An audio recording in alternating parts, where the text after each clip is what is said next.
Okay, so like we said, a credit card is it's a card that allows you to take out basically short-term loans.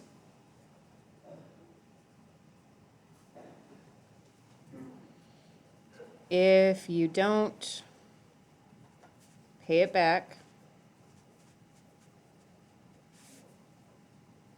by the end of the month,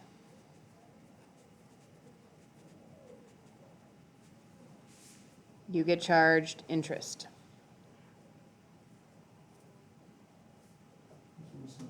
Yes.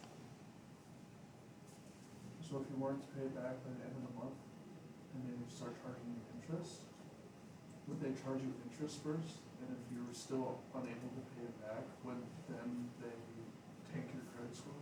Yeah, they will, they'll lower your credit score marginally if you don't pay it back in full and you're paying that finance charge.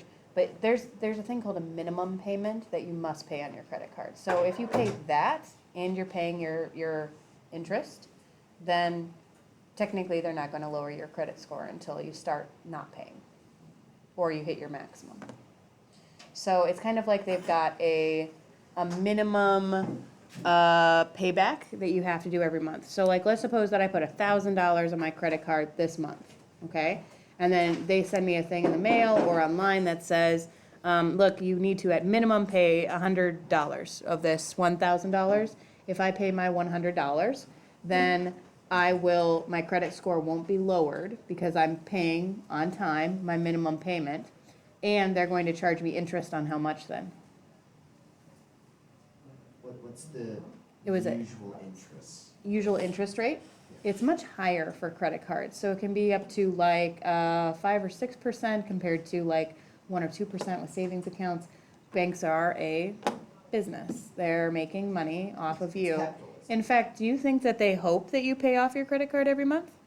Well, they do, but they do want you to make sure that maybe you're late one or two times. I think they don't want you to pay off your balance every month. I think they definitely want you to pay it eventually. But if you were a bank and you were doing credit cards, and every single person who used a credit card, every single person paid it off at the end of the month, how much money would they make? Nothing. Nothing. And they're a business. But they want to make money. Right.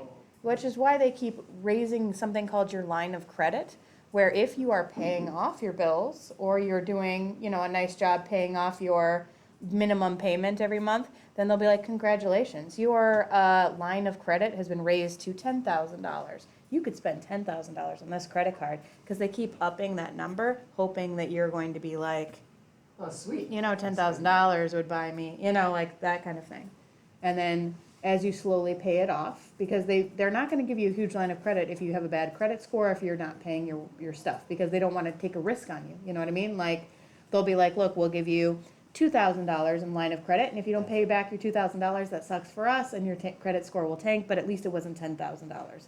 But if you're paying back that minimum payment, and they know that you do that, then they're going to start raising that credit limit, because they're hoping that you might start racking it up so that you are paying interest to the bank then, because they're a business. Yep. What were you going to ask me? I thought you were starting to say something, Trey. No? Okay. All right.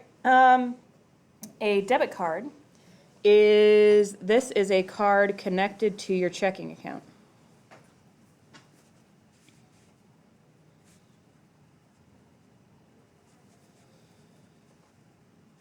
This is your money.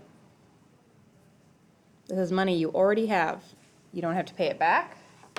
It's your money. So, is there ever a reason to get a credit card? To raise your credit score so that later in life you could buy something like a house or a car.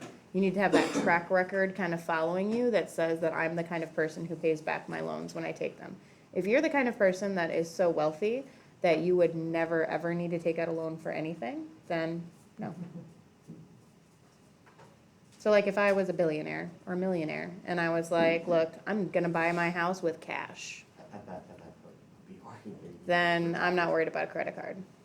But I needed a credit card, especially when I was in college, because, not because I couldn't pay for my groceries that week, but because I knew that when I had to buy a car or when I had to buy a house, that I was gonna have to take out a loan. And I needed that credit score sitting with me.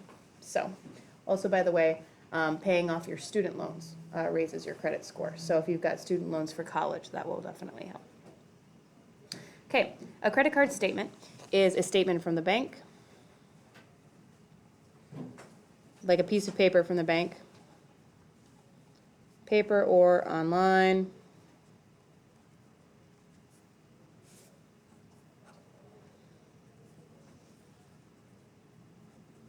That tells you how much you owe,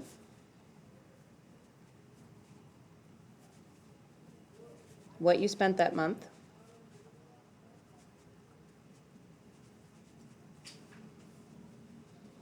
and any interest charges.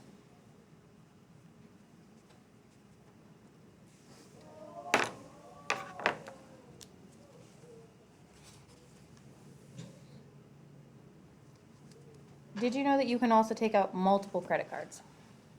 Multiple places. Why would you want to do that? Yeah? Some places have reward programs. Yes. Does anybody know somebody who has like a Target card? Have you heard of that? Printer card. Yes, and these are cards that are literally, we're not talking about gift cards here. These are credit cards. And credit cards are associated with big businesses like Visa and stuff like that. But it gives you rewards specifically for shopping at that one place. So a Target credit card would give you significant discounts at Target. However, Target is a business and they're trying to make money, which means that they are very anxious to give you a credit card so that you spend more money at Target. And all of us know that it is very, very easy to spend money at Target. We all agree? You walk in there and you're like, yes, I do want that thing at the end of the aisle. You're right. It's easy for my parents. Me, it's not easy for me to shop here. It is extremely easy for me to spend money at Target. I'm excellent at it. I could make a career out of it if that was possible.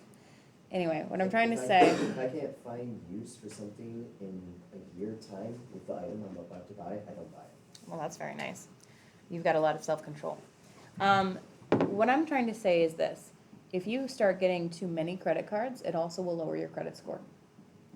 That is considered to be something that is basically that you're seen as unreliable because you're owing money to so many people at once and not paying it off.